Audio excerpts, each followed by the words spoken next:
Good morning, everyone. Happy hump day. Today is Wednesday. I'm glad I'm able to come back on today.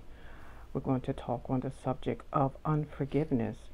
Um, a lot of people are walking around with a lot of unforgiveness in their lives, and they struggle mentally and even physical results from walking around years and years with the spirit of unforgiveness attached to their lives. And it can bring on mental illness, it can bring on physical illnesses, and it doesn't hurt the other person as much as it hurts you.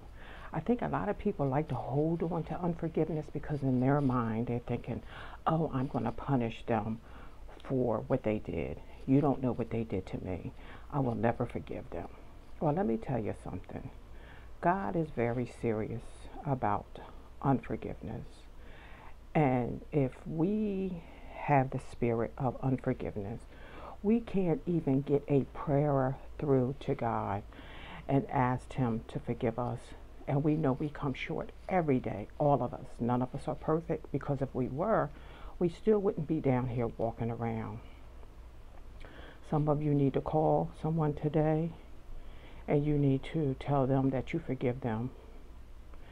Not for them, but for you, because you're pushing your unforgiveness down with other things that suppress it for a little while, but it always resurfaces because you haven't really decided to let it go. You have to let it go and let God heal you in that place of unforgiveness. No, we do not know what they did. We may not understand what they did, but we know that God is a forgiving God. And if He forgives, we have to have that same mindset, and we have to forgive others. Please don't hold on to a spirit of unforgiveness, because it doesn't damage the other person. Who gets damaged?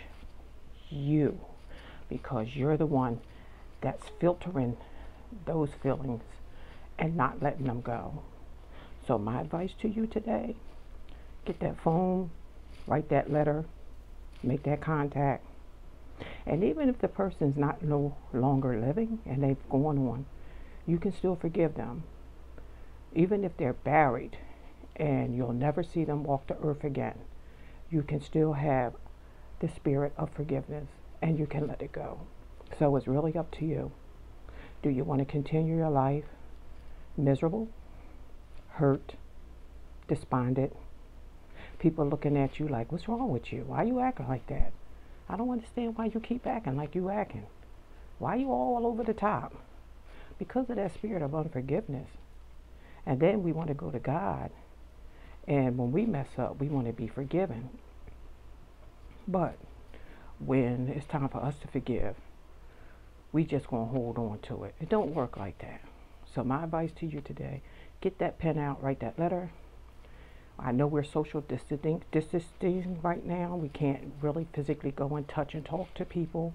We're wearing masks in public, but there is ways you can still go and rectify the spirit of unforgiveness by contacting that person and letting them know that even though you hurt me and you violated me or whatever it was that happened, the divorce, the husband that didn't do you right, the wayward child that went off and got all messed up, that you had high hopes for, your neighbor that parks in your parking spot, the person that cuts you off on the highway,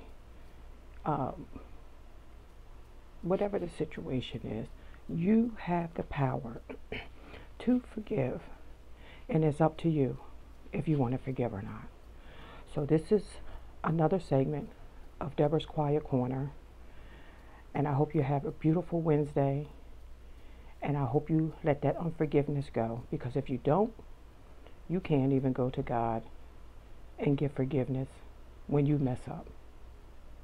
So be careful how long you let that stuff fester in your life, and how long it is you want to go before you let it go.